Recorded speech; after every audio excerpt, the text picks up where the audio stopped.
All right. I'm assuming we're live. I'm going to go with that. Welcome, everybody. I'm going to apologize first off. I can see over on the screen. Oh, there we are, that we are live. I'm going to apologize, just for my hair. Like it barely fits in the box. It's a little tall today. I'm not sure what happened. So I'm going to start with that. My name is Val Lieske, and I'm here with Ambrose Arts, part of Ambrose University. I work specifically with the theater department, but we have a music and dance program as well. So thanks for joining us. As an aside, I also work with Fire Exit Theater. And that is partly where I got to know these two fine folks who are joining me today. We have Marianne Savelle, who is joining us all the way from Louisiana, and Stephen Waldschmidt, right, who's joining us all the way from Saskatoon. Both Yep. exotic and wonderful hot places. Wow, so exotic. So exotic. And the Creole cooking here in Saskatoon. Yes. Out of this world. You can get it with pierogies. That's right. So Marianne is an actor, is a director, is a writer. She has worked as a professor at Regent in Virginia Beach, right? Yeah. That's right. Awesome. She is an alumni with Directors Lab and our artistic associate with Taproot Theater, which is in Seattle, which is where she's based most of the time. And I got to know her when she came and performed the One Man, One Woman show performance of the Amish Project, which absolutely rocked my world. As well, we have Stephen, who is here with us. He is the artistic director of Burnt Thicket Theater out of Saskatoon. It used to be based out of Calgary. Again, he wanted to be somewhere more exotic, so decided he'd take it there. Also a performer and a director and a writer, and had the opportunity to work with him when he directed a show called Every Brilliant Thing, another solo show that he brought to Fire Exit a couple of years ago, and we're just huge fan favorites. So thank you, both of you, for joining me today. We're going to talk a little bit about faith and art and whether or not those actually go together or not. I'm going to start with a quote from just a small little book of mine. It's called Art for God's Sake. And it says, "The artist is called and gifted by God, who loves all kinds of art, who maintains high aesthetic standards for goodness, truth, and beauty, and whose glory is art's highest goal.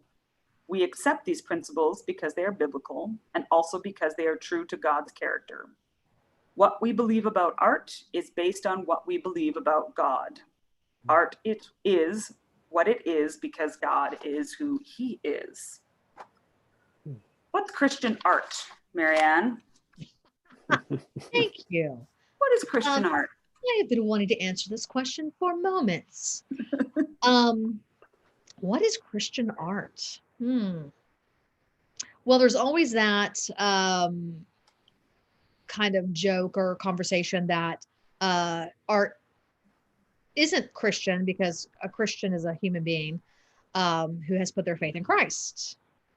So on that basis, there is no Christian art, unless there's a guy named Art, Christian. He's Christian art. But what I would say is he's an atheist, and then he's an atheist art. Right. So then I would say that art, I think any art that points you towards the divine is divine art. Something that makes you think about eternal things or holy things, or that's art that is being used by God. So I think that mainly, the whole concept of goodness, beauty, and truth, that's really some good, powerful stuff. There can be things that are beautiful and true that lead to goodness, but someone might look at them and think they're not good because of content. But I would say that if it leads towards goodness, it is good. So those are my So thoughts.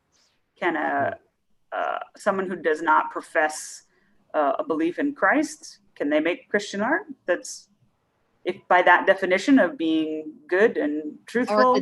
Art that leads you to the divine, absolutely. There's a great quote from Madeleine L'Engle, again, one of my all-time favorite books, Walking on Water. She says, if it's bad art, it's bad religion, no matter how pious the subject. What do you think, Stephen? What's Christian art? Well, I was going to agree that, you know, is there a Christian basketball, Christian table, that a Christian is a human being? There's a book by George Steiner called Real Presence that I really love, that he makes a distinction between objects and then works of art, that they function a bit like a subject, like a person, and that a well-crafted work of art, it asks questions of its audience, and like after you get to know someone, you're different because you've met them. A work of art does the same thing if you allow it to, you know, if you give it your attention, and if it has a sense of integrity as a work of art, that it asks questions about what are the possibilities for your future and for how you understand the world now that you've met me. So in that way, I think art has a sense of like presence, like a person, but it's not the same.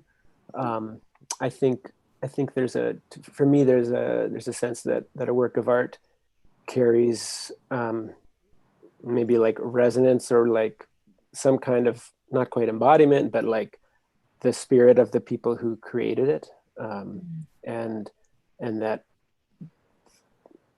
you know, I took a playwriting class in university, and it was really clear from that instructor that a play doesn't have a message; it just tells a story, and that you're not trying to do something with it. And I would differ with that to some extent, because I think art communicates, any work of art, but that the presence of the people who made the art somehow is like there in the art. So I don't like to use the word Christian art. I don't like to describe work I do as Christian theater, but I am very interested in how faith is maybe awakened or is supported through works of art. And I guess one thing that I love the image of a venue, that anything we give our attention to, particularly with our imagination, like our imagination is like a theater venue inside us, that God is talking to everyone all the time, and if we will open ourselves, that we'll hear from him through like a Bon Jovi song on the radio, if God wants to speak to us through that, and through a play, and through a show on Netflix. There's the through a friend's words, through a beautiful sunset. You know, that there are. I think that the Holy Spirit will use anything if it's appropriate, and if we give him the chance. Right. Yeah, it's interesting to me that I was a banker. I worked in the banking industry for 13 years, and not once during that career was I asked if I was a Christian banker. Like, not once. I attended church and was active there, and people knew I was a Christian. And at the bank, people knew I was a banker. And yet, the moment that I decided to go into arts full time, I was and am still continually asked if I'm a Christian artist, as if I sort of became a Buddhist when I left the bank or something. So it's interesting. Why do you think that is, that we feel the need to put this sort of label next to the arts in particular, that we need to define it somehow? What is that? Hmm. What do you think, I wonder- Marianne? Well, I was gonna say, I wonder if much of it is for the Christian audience that is very concerned with content. They want to know that they're getting their content from someone who believes the way they believe. At the same time, they've probably enjoyed tons of things from other people, maybe of other faiths or no faith, because the content seemed to be Christian content. So I think that that's a big confusion with Christians who consume art, who are, I'm going to say something that's probably not right, like a little less adventurous. They want to keep things really safe. They don't want to be, there's certain things they don't want to see, whether it's sexual violence, language, alcohol, whatever their thing is, that they're like, that's bad. That's a no thing.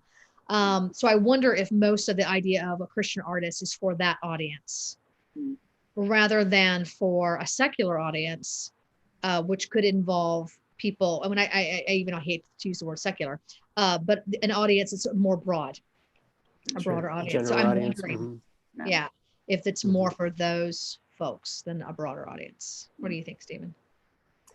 Yeah, I would agree. It's a way to like put a label on something as safe. You know, if it comes from these sources, or if the person who created it is a Christian, then it's safe. I don't know. I've been to plenty of Bible bookstores, and God bless the people who run them, and I've consumed lots of great stuff from Christian publishers and whatnot. But I've also seen a lot of stuff that's like, this is from a Christian author, but the book is not Christian, or the message, or I don't know, the theology is not maybe as biblical or Christian as it purports to be. So I don't know. I think that label is coming from a place of like fear, like we have to protect ourselves from anything that's not Christian. And I see Jesus as the opposite of like, well, let's go and engage with the culture and with people where they really are. And yeah, people tend to equate Christian with safe, which safe means my 5-year-old can watch it. So unless you're doing theater for young audiences, it's probably not safe, as is most of the Old Testament, for clarity, right? Like there's whole chunks of the Bible you probably should not read to your 5-year-old unless you want to explain foreskins and huge violence and sodomy and So, and yet, yeah, I'm not sure how we've equated something as Christian if your 5-year-old can watch it. Those are different things. And there's lots of art that is great art that 5-year-olds can watch. There's lots of great theater for young audiences. And, but if that's not what you do, if you're looking at a broader audience, again, interesting. Another great quote from Madeleine L'Engle, who says, "There is nothing so secular that it cannot be sacred. And that is one of the deepest messages of the incarnation." There is nothing so secular that it cannot be sacred. Agree or disagree? Yeah, I would agree with that. There's, nothing under the sun exists without God's knowing. And I think because Jesus came in the flesh, that everything is in some way held in God's self. And I wouldn't say that anything that happens or that anything that we can do is thereby appropriate or good, or holy or whatever. Right. But I think artists should be able to explore any reality of the human condition without being afraid of like, oh, we can't talk about that, or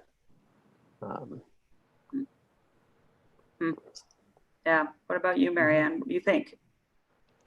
Oh, I totally agree. And you know who I really learned that concept from was and not so much, I mean, I grew up in a really dynamic, alive church, which I'm very grateful for. Um, but really, I learned from the Shakers. You know, they didn't see things as secular and sacred. Everything was sacred. Mm. Chair was sacred and holy. Cleaning up the kitchen was a holy act, you know. And so I thought, oh, that's really cool. I like that much better than going, this is for the sacred, this is for the secular, and saying, no, it all belongs to God. And so that is much more fun. Right.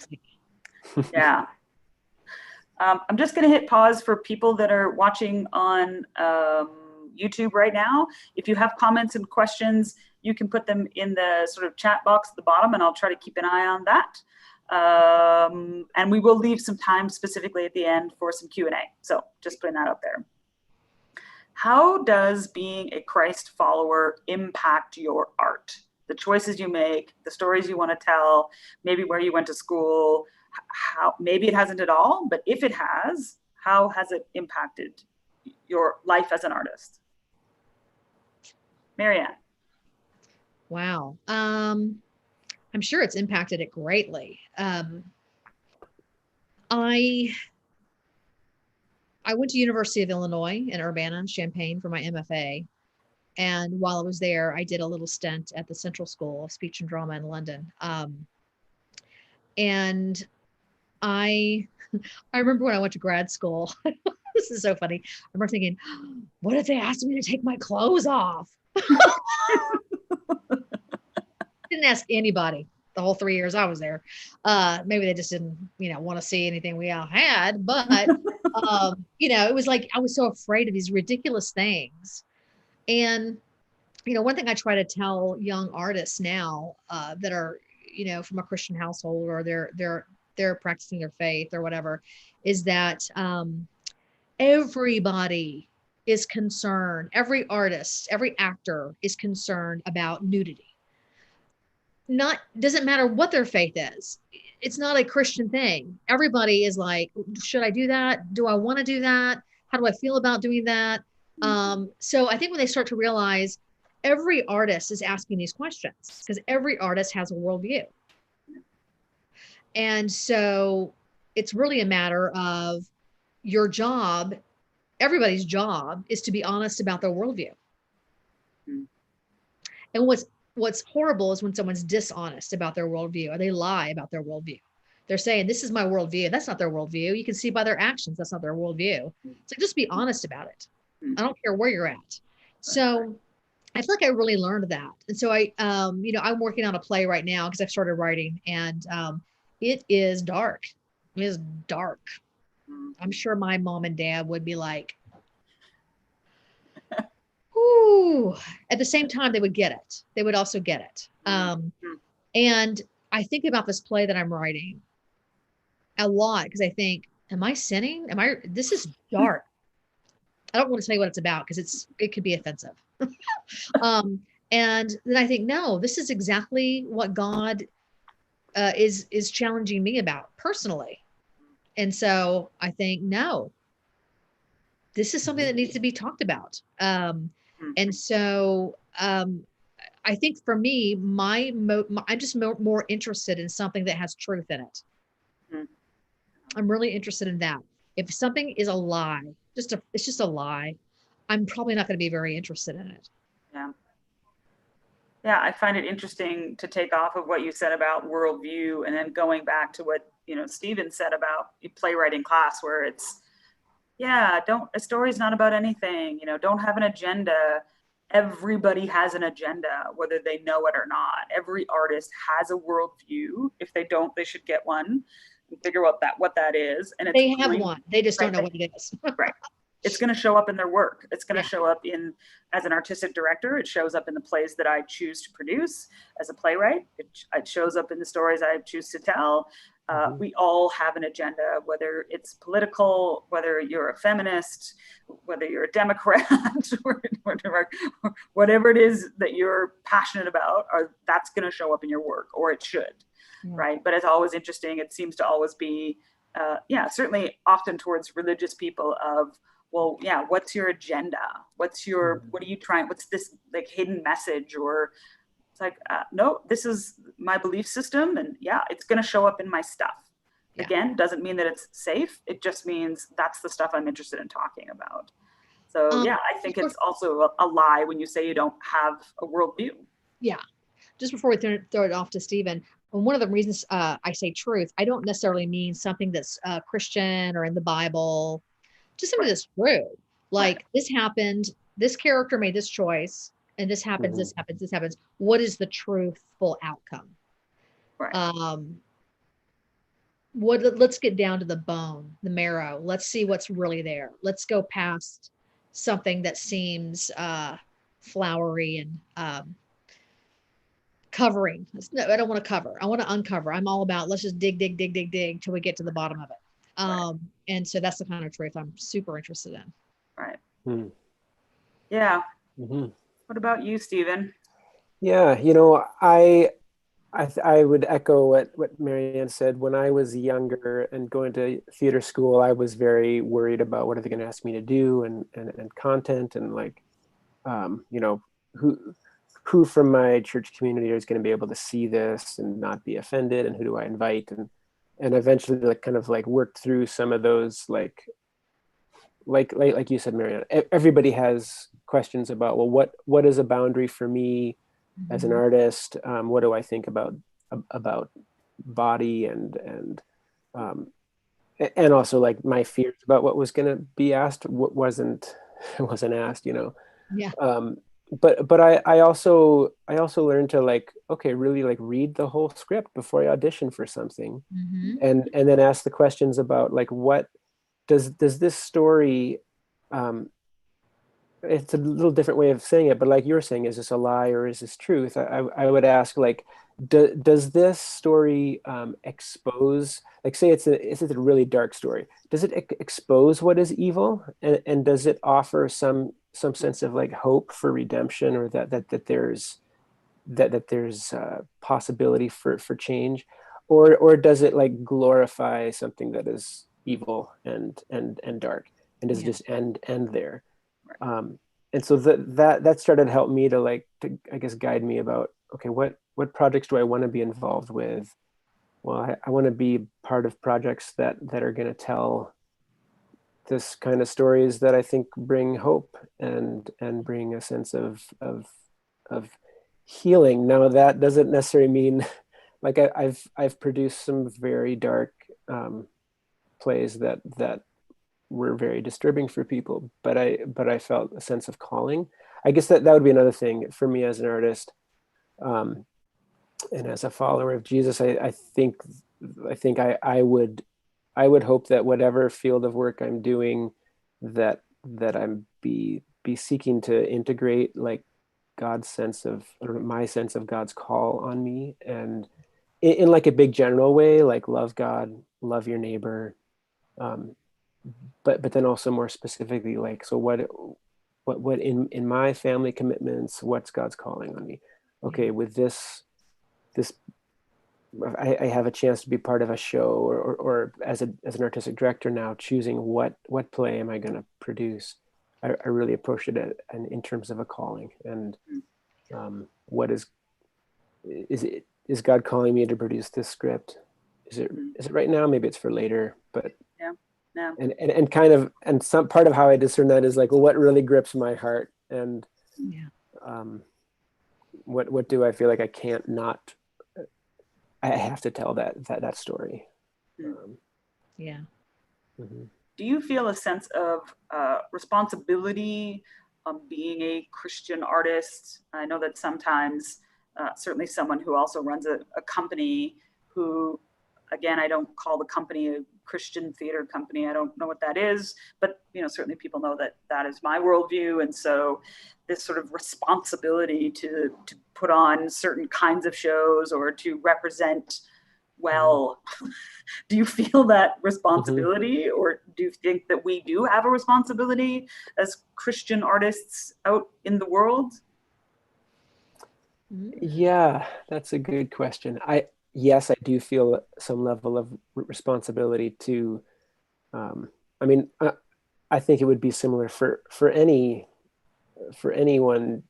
in an artistic director role to be cognizant of like, well, who is our audience? What is the kind of work that we have done in the past? What is our mandate? What have our members like called us to do, and to try to do that kind of work. Now, I would hope that as a theater company, you would part of the mandate or whatnot would be to tell stories that are really hard, and that would provoke positive change in the culture, in the community. And so I guess I would say yes, I feel some sense of responsibility, but also a responsibility to be provocative in, I think, what I hope is a healthy way. Mm-hmm. Marianne just always wants to take her top off and be provocative, but no. Nah. Mm-hmm. I mean, I feel responsibility. I'm a freelance director and actor. So, and you probably do some freelance too, Stephen, but you have a home, right? Your theater home. So I think in some ways, obviously I have a responsibility, but it might be a little bit different. When I'm a guest somewhere, I always want to honor the theater company I'm working for. I'm thinking about their audience. I care about their audience. I care about what is important to them. Mm-hmm. I also care about the space, the rehearsal space, being a place of joy and fun and risk taking and safety. I feel like if people feel safe and they're having fun and they're laughing a lot, I feel like they'll take a lot of chances. And so the content, yes, sure. But I've worked on all kinds of content. So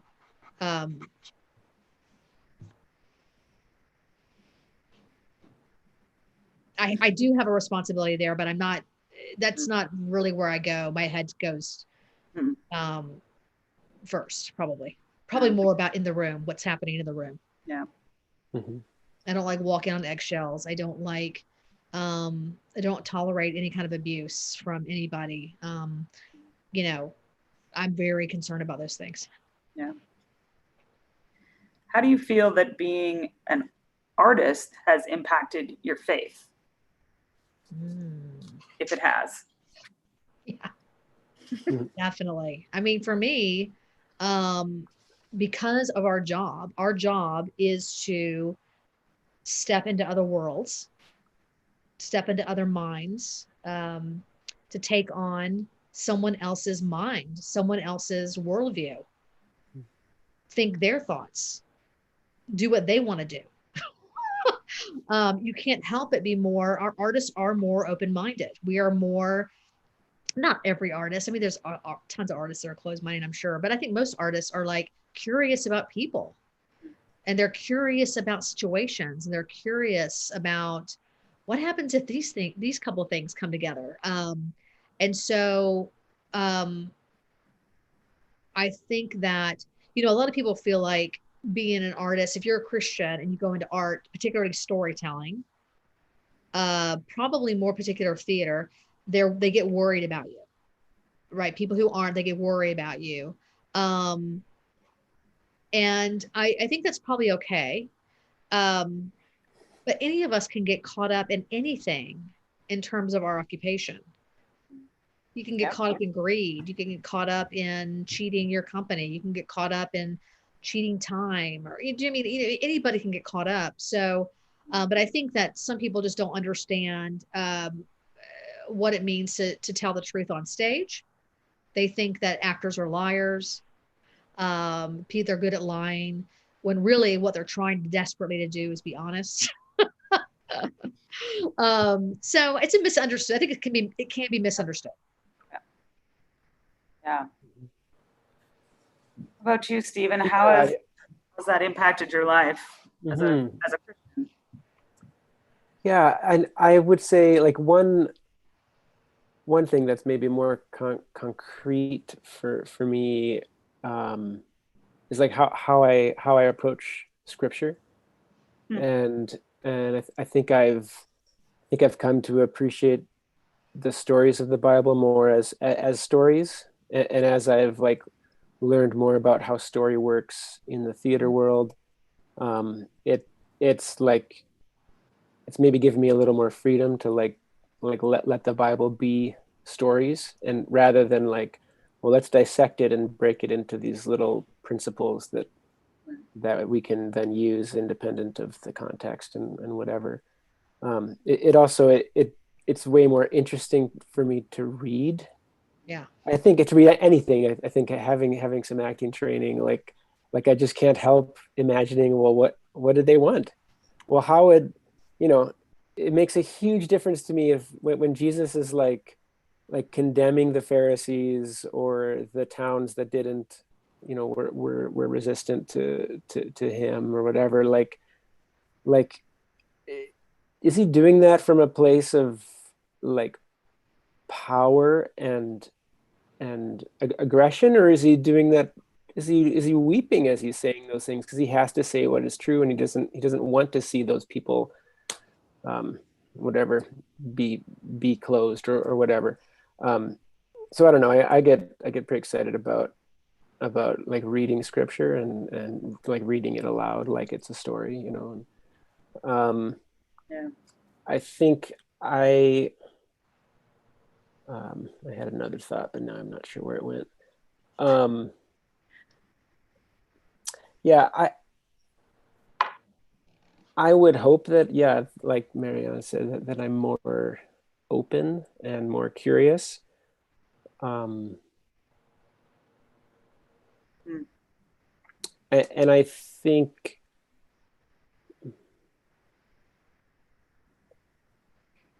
I guess there's a part of me that looks for like beauty and goodness, and how can we make this, whatever it is, better or more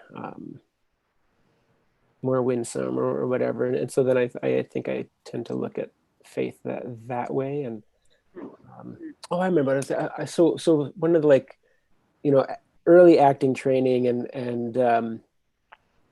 it's funny, even as I'm saying this, I'm like, am I sitting and breathing with my full voice? I don't know. But like learning more, like to be more embodied, and to like breathe, and then seeing how, oh, actually when I'm breathing, I'm not anxious, and when I'm praying and like trusting God about something, or I'm breathing, and if I breathe, like breathing could be an act of trusting God, like just the physically breathing deeply. I think the evangelical Christian faith that I was raised with, that I love dearly, it was also very cerebral and very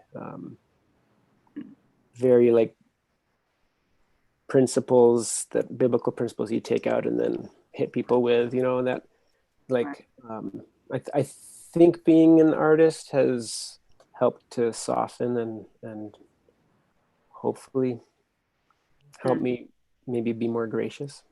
Yeah. I was going to say, reading the Bible, one of my best friends and I are reading the Bible chronologically, so time-wise, chronologically in terms of time, aloud to each other.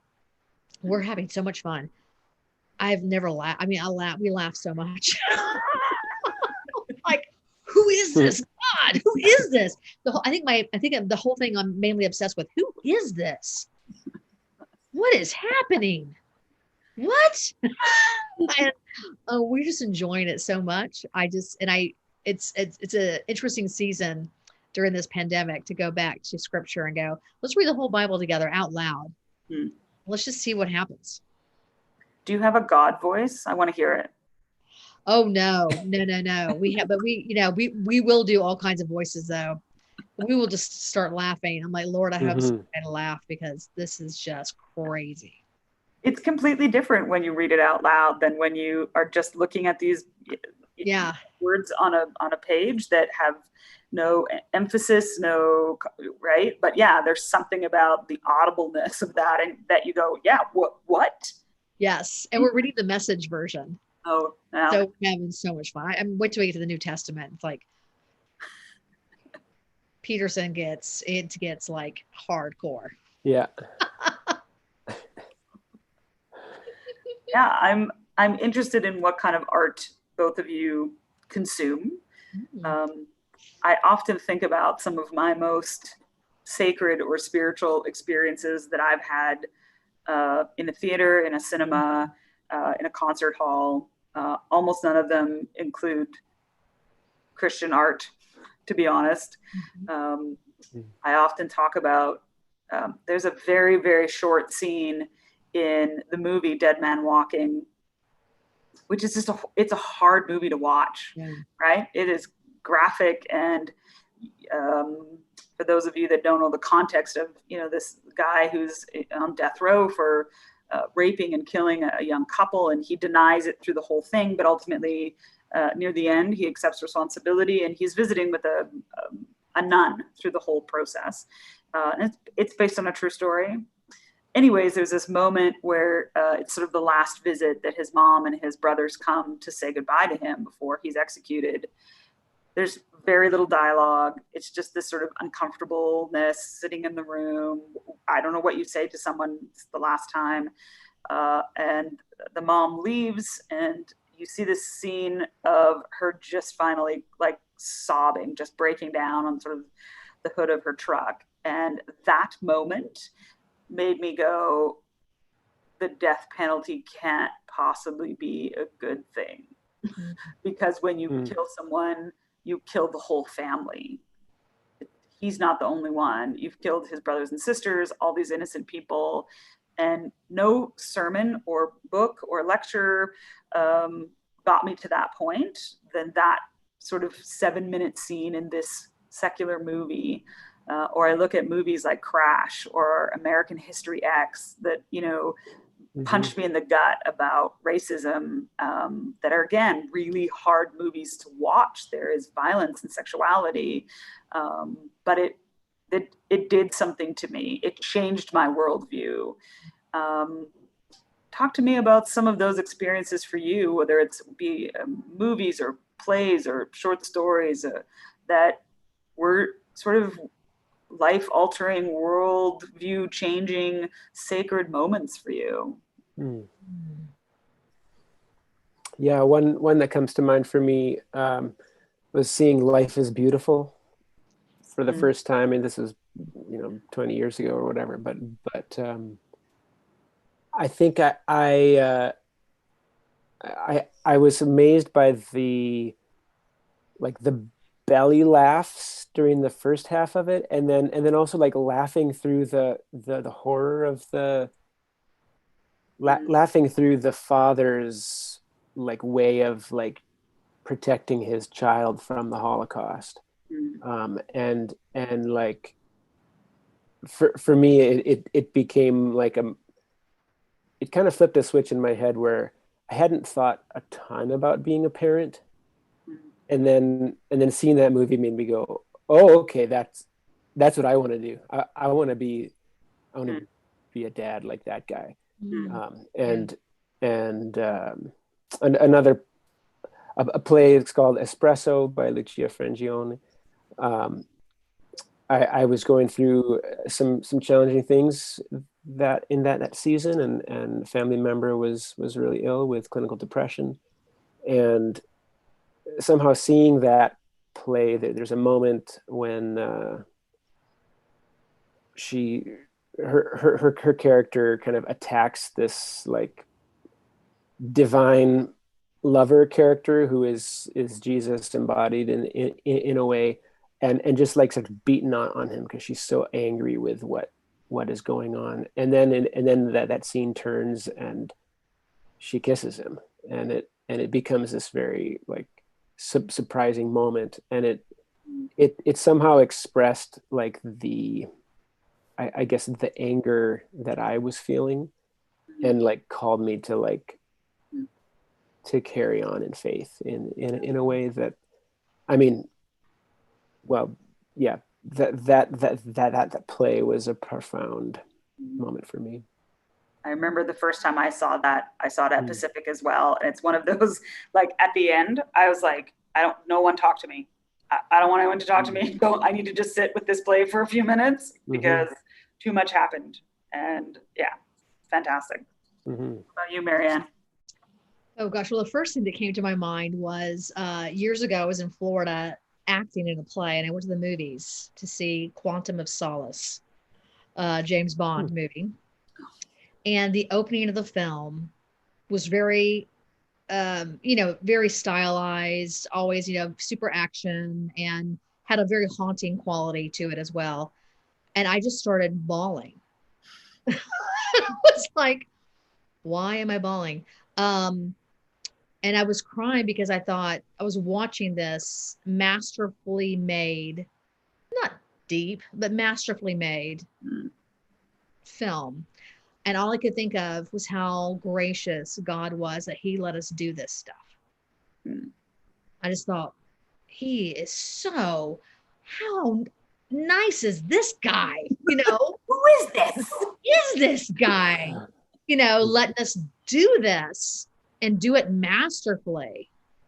And so that's a silly moment, in terms of, I've had so many, I'm a big consumer of television, particularly television. I love television. I won't give all my, tell you everything I watch, but I'm very much drawn to science fiction. Science fiction is one of my favorite things ever. Really good science fiction. Like, I've never gotten into Doctor Who. It's too silly. I'm not really into silly science fiction, although I do like Firefly and Serenity. But other than that, I'm really big into achy, psychological sci-fi. Have you watched The Expanse? I have not, but I need to check it out. Check it out. Yeah. But so much sci-fi is a world without God. And I think that I think one of the reasons why I like going into that world is it makes me so grateful that I have God. I know that sounds really crazy. I have a friend who absolutely adores, she's a very serious Christian, and she absolutely adores any film about the devil or demonic activity because it makes her think about God and how powerful he is. But like one show that I've really enjoyed recently is a CBS show called Evil. And it's about a seminary student who's an older guy who's a seminary student, who his job is to go around to different Catholics' homes who are saying there's demonic activity in my home and determining if it's demonic or natural. And his two co-workers are not people of faith. And it's so good. It's done by the people that did The Good Wife and The Good Fight. Okay. So it's very smart, very well done. But I do. My dad recently said to me, why do you like such dark things? Like, I don't know. But I do. I really like, I like stuff that takes you to a place that, and I don't like depravity, and not that I won't see something that has depravity in it, but it can't be about depravity. It has to be about the light that comes in. But I also love wholesome stuff. I like Anne of Green Gables. I like the Waltons. So it's not like I don't like wholesome things. I do, but I'm very much drawn to more complex worlds, and I'm very much drawn to worlds where there is no God. I think the next Anne of Green Gables should be like set on Mars. It'd be like the best of both worlds. Anne of Red Gables. Anne of Red Gables. Anne of Red Dirt. Anne of the Red Planet. Did you ever watch the new Battlestar Galactica? Because what do you think? 100 years ago, right? And that was a great example of like it was so religious in the like the humans believed in many gods and the cyborgs believed in one god. And there's actually this like conversion scene, right? There's this one scene where they like convert a human to this religion. It's super interesting. Well, I believe the original Battlestar Galactica, like the one from childhood days, I I believe it's based in the Mormon faith. I believe that, yeah, I believe that the Mormon faith is part of the worldview. Right. I'm pretty sure. Interesting. Check me out. I'm wrong. I would like to know. One other movie I saw, Just Mercy. Yeah. About a month, two months ago now. Yeah. Amazing. If you haven't seen that, please see that. Really worth watching. About racism and the criminal justice system in the U.S. The guy that it's about has a new book coming out that's supposed to be amazing. Yeah, it's true story. Yeah. Yeah. Okay. I'm just going to look and see if we have a couple of questions that have come in. Colleen is asking about overcoming fear as an artist. Given that it should have no place in the heart of a believer, but it's still a present battle. How do you get over your fear? And I'm not sure if the fear of actually creating art. Yeah. What are you guys afraid of as artists, and how do you overcome that? I would say, well, if I believe that I'm not allowed to have fear, that gets me really in knots, because I usually have some anxiety, and that's partly just me as a human and the way I'm wired. But every time an angel appears, every time God speaks directly to someone in the entire Bible, it seems one of the things he says, usually the first thing, is, "Don't be afraid." Yeah. So I don't think that means we're not allowed to be afraid. I think that's just the prevalence of fear is one of the basic instincts and realities for humans, and I would just encourage, it was Colleen you said, to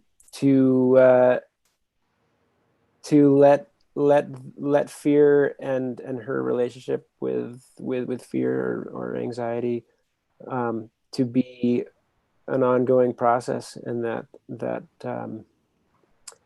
not that it's something that needs to that it will ever well, to just end and then I'll be free of that, but on a day by day kind of thing. Well, what are the ways that God is teaching you to give that fear to God to take care of, and to step forward in faith, I would say. And courage is not the absence of fear. Courage is stepping forward in the midst of fear. Are you more afraid, Marianne, as an actor or a director or a writer? Like when you sit in the back of the theater and a show's opening, are you more nervous if it's something you directed or something you wrote? What's a great question. I think that there's different kinds of fear. Whenever I have a new project, I'm always afraid I will fail, but it's not debilitating fear. It's more like holy fear. You can't ever assume you've got this. You don't have this. You gotta keep learning, so it's like that kind of, I think that's good fear. There's fear that fear that makes you stop. That's the fear that's not from God. I think God, if you're doing something dangerous, like you're on a cliff, it would not make sense to have no fear, because fear can simply be the recognition something could happen where you could die, whatever. But I do think that one of the things we have to learn as artists is that failure is hugely important. Failure has got a bad rap, but failure is what we're doing in the rehearsal space. In the rehearsal space, we're practicing, we're trying to figure out how best the story works and being told. And then the other aspect of rehearsal is building up our endurance to be consistent in the storytelling. But part of the process is not getting something right. We know that doesn't work. So I think we can't be afraid of it. Improv, I wish everybody on the planet had to do improv. And if everybody on the planet had to do scene work, or they had to play a character, a scripted character. But improv is such a joyful thing. Mm. and it will change your life in every area of your life. Mm. And so I would encourage Colleen and anyone else listening, get into improv. Mm. And when you understand that the job of everyone around you is to say yes and to make you look good, you realize you're safe. Yeah. Yeah. And it doesn't matter. As a matter of fact, the biggest flop can turn into the funniest moment or the funniest scene. Yeah. And so, yeah, I mean, we all battle fear, right? But I think we know when the fear is pushing us towards courage and when it's pushing us towards freezing or stopping or shrinking. Yeah. We know that's not from God. Yeah. I have someone asking if there's a difference between a Christian artist and an artist who is a Christian.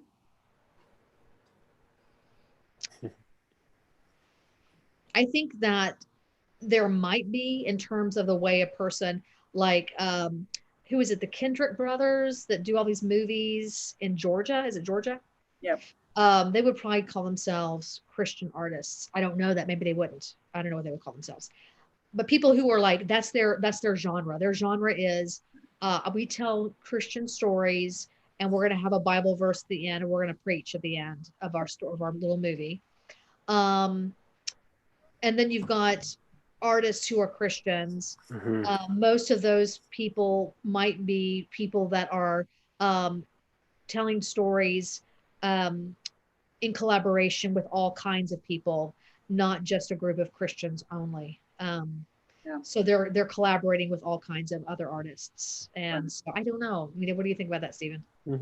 Yeah, I think that's a good distinction between like, okay, I'm making art that's got a label on it for a specific audience, versus no, I'm an artist who believes in Jesus, and it's broader than that, you know. Yeah. I have someone else asking about, have you ever felt like being an artist is a waste of time considering all the practical needs that exist around us? Like teaching, nursing, I don't know, banking. Yes. Right?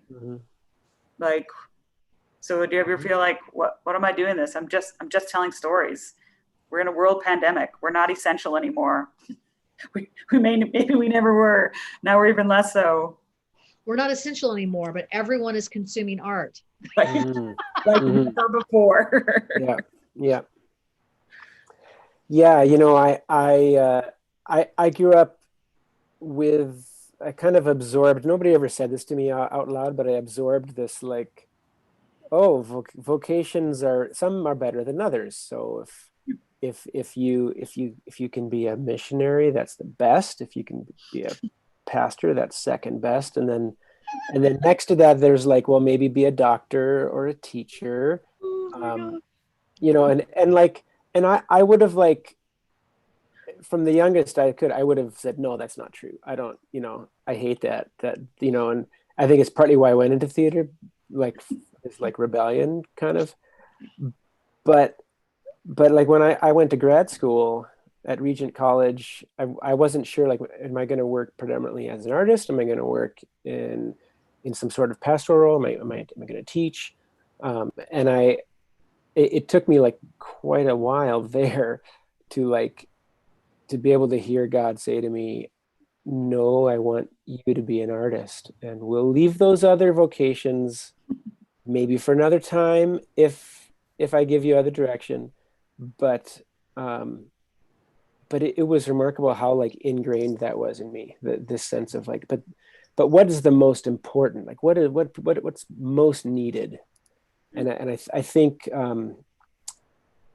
getting a broader picture of like that God is at work in every realm of human endeavor, and that God is making all things new, and he's doing that everywhere on earth by every means possible. And so any vocation, there's an element of partnering with God and of bringing healing and wholeness and whatnot.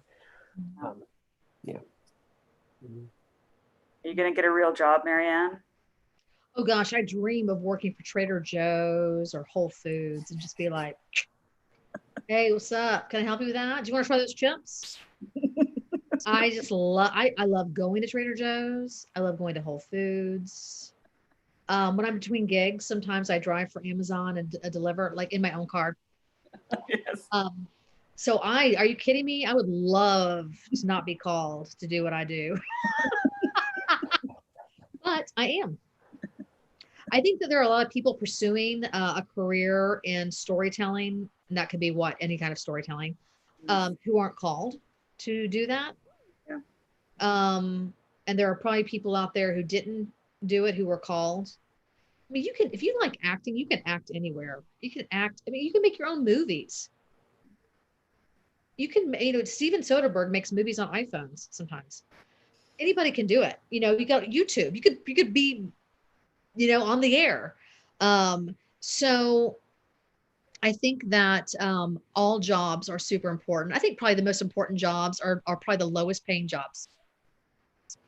Those are the jobs that are most important for everyday life. I would have no doubt. But I'm absolutely in agreement with Stephen. If you're a person of faith, it doesn't matter what job you have, God's going to use you in the world that you are working in. Yeah. We'll end with one final question just around producing art in the church. How is that even possible to do that truthfully when the church historically is afraid of the darkness that we've talked about? When they, and it's a broad statement because it depends on obviously your denomination, your background. But yeah, is it worth, how do we do that there when it is harder to be truthful there, where you have to sort of have a happy ending, where again, that's a very specific audience that doesn't really probably want to talk about some of the content that we'd be more interested in. Should we even bother?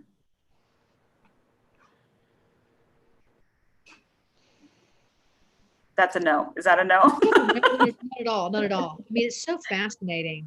Different churches, how they have embraced sketches, or, a lot of people write musicals for churches.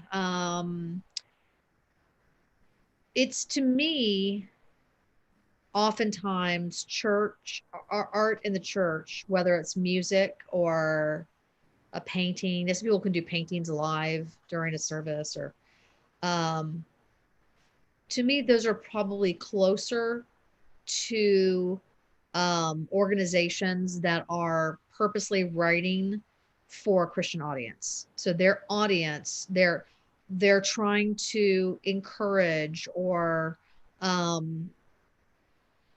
don't know. So to me, it's closer to that kind of work, because inside the church, it does need to be a holy place where there are children in the room.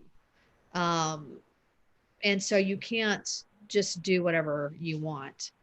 I remember, do you guys know that a book, Redeeming Love, by Francine Rivers? Is it Francine Rivers? Yeah. So apparently she was, before she became a Christian, I'm pretty sure she was already a writer, and she wrote kind of, romantic stuff. And then she became a person of faith, and she wrote Redeeming Love. And it's pretty racy. But it's about, it's a look at, it's based on, what's that book in the Bible where the man is married to a prostitute? Is it Hezekiah? Oh. I'll have to look it up. Hosea. So basically, it's a modern telling of Hosea, but set in the Wild West. Nice. It's a Western. And I saw it produced once, a play version of it at a church. And it's like, it's a little sexy. It's a sexy little play. And here's this huge church, huge cross. And I was like, whoa, okay. And I thought, you know what? The cross is there for sin. It's there to cover, right? It's there to, and so I thought, I'm uncomfortable. But then I thought it makes sense. But I think that for most people in the church, it's too much. That's just not where they don't want that to happen in the church. It's a little too much, even though you might be preaching on something that's very King David, stuff that happened to King David, you might be preaching on that stuff. I don't know. What do you think, Stephen? I think, yes, there should be lots of art in the church, and I think, yeah, sure. Then there's maybe more. Maybe there needs to be more concern about who the audience is and whatnot. What I think in many cases, or some in my experience, sometimes the church is so concerned about getting a consistent message out there, and that everything needs to be, nothing can be misinterpreted. So everything has to be clear, and I mean, but we're following the Bible, which has been interpreted lots of different ways, right? But so then the art that is produced or created for in a church situation, or in a worship service or whatever, gets even more like, well, we have to nail down what the message is, and it's basically everything has to be like a little mini sermon that isn't a sermon, it's a painting, or it's a Yeah. So I would say yes, art in the church, but let art be art, and let each form of art, each kind of art does different things, and let the sermon be the sermon, and let other things be. But I think that what you're saying that's so interesting is mystery is dangerous. So if an art should be mysterious, art should, if we see the same piece of art, the three of us might have very different experiences at the same moment. That I think can be considered dangerous in the church. Right. And so that's like you said, the art has to be clear. Right. Yeah. Right. And I think, I mean, even it maybe our languages of worship have also been constricted, and so that we can only sing a song if it's really clear that nobody can interpret it a different way, or and I mean, I understand that too. My wife is a pastor, and I'm very involved in our local church, and but I just think that the church and people of faith should be the most creative and making the most beauty of anyone. And I think it's challenging for a church audience often that they come specifically for answers, so they're not good with openness, like go figure it out. And the same with pastors. They went to seminary to give you the answers. They're not good with saying, hey, here's a great story, talk amongst yourselves. Yeah. What do you think? Which is pretty much what Jesus did, if I'm reading the Gospels correctly. But yet when we go to church now, there is this, as you said, Stephen, we want to take something and put it into 3 succinct points that can go on a PowerPoint slide, and we don't have to have a conversation about it because this is the truth. Off you go. See you next week. And that's sort of diametrically opposite to what great storytelling can be. That doesn't mean it has to be a cliffhanger every week, but great stories often don't have a wrapped up, lovely, happy ending. And we want you to go have a conversation with your friends in the lobby after and go, what was that? Let's talk about that. I hated it. I loved it. I disagreed with that. How come? Okay. I'm writing Val an email right now. Okay. Right. Yeah. That's what great art really should do. And that's the challenge. I worked in a large church for almost 15 years, and I think I created lots of great art there.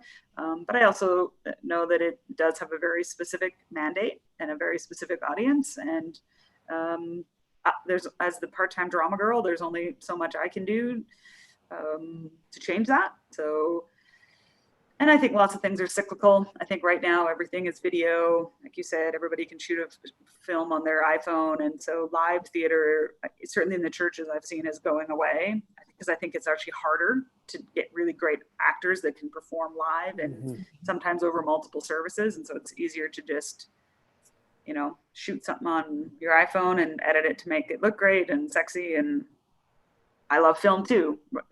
It's just a different medium, right? And one of the things I think you do so well, Val, for your church, is you did so much comedy. I did. Right. And I think comedy in the church can be amazing. That, if I would say, if anything the church needs, it's comedy. They need to laugh at themselves and laugh. I think that's why I'm loving reading the Bible so much right now, because I'm like, who is it? There's no pastor telling me, well, this is what. No, I'm reading this story and it is crazy. It's insane. Right. Like, God wanted you to what? Pardon? How many times are we going to talk about this blue linen with gold thread? It's so fun because it makes no sense to me. Right. Yeah. And I think I love it. You get people laughing. I think it breaks them open, and so you have the ability to then get the message in if there's a message, right? And agreed. We have a few more questions that have come through, but I don't want to keep you guys any longer. So to those of you who have put there's some questions on there about how to respond to critics. Do we have time? You could ask a question. We could do one line each. Oh yeah. Like one-liners. How do you respond to critics? Don't. Thank you. I mean, theater critics, like don't talk to the newspaper. I don't know. Yeah. If it's your mom, you might have to. My one-liner is, if it's a critic you really respect, have a dialogue, because it's so much fun. Yep. If it's someone you don't know and doesn't know your work, nah. Right. Should you go to a secular or a Christian university to prepare to tell meaningful stories as an actor? Just remember where you are right now. Ambrose University. Yeah. So, but you can say whatever you want, but I would say do your research. Mm-hmm. I would say go where your heart wants to go. And it might be Ambrose. Mm-hmm. If you have a heart, you will come to Ambrose. Oh, I like that. Right. Last one. Is it possible to write a script for a secular group which don't allow you to use any kind of church Christian words in the play? Script for a secular group, but don't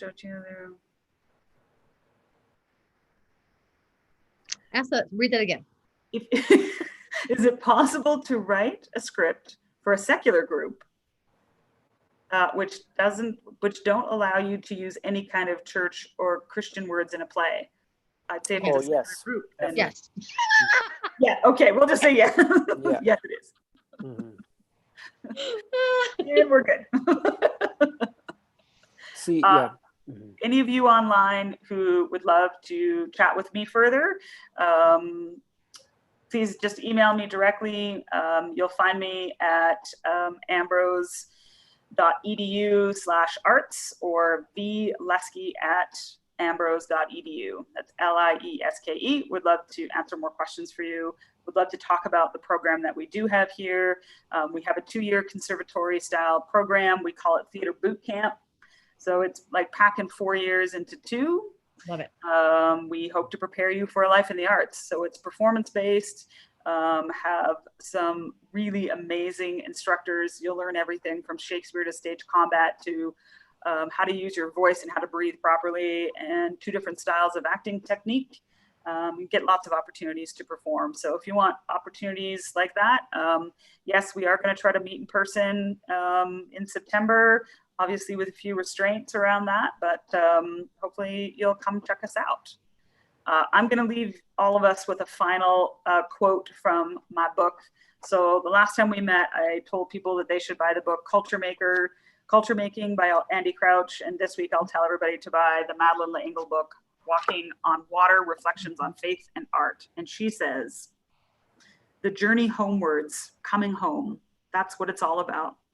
The journey to the coming of the kingdom. That is probably the chief difference between the Christian and the secular artist. The purpose of the work, be it a story or music or painting, is to further the coming of the kingdom, to make us aware of our status as children of God, and to turn our feet toward home. Mm-hmm. I'm going to take the offering, and I'm going to have an altar call. All heads bowed, all eyes closed. Who has sinned this week? Just raise your hand so we know I know you. Thank you, Marianne and Stephen, for joining us today. Put your mask back on. be safe, be healthy. It's good. And Thanks. I hope we get to create again very soon. Please Yes. keep selfishly making stuff for me so that I can produce it. I would love that a lot. And Marianne will figure out a way to get you some dual citizenship, get you up here. Yes. Yeah. So it's only a matter of Canada. time. Oh, Canada. Da, da, da. I don't know the rest of it, but I like it. We don't know. I like it. Yeah, we don't know either. It's fine. Thank you guys for joining us. Again, if you have any questions, you can find me at ambrose.edu, and we'd love to chat with you. So take Thanks care. for the conversation. Thank you. Ciao. Thanks.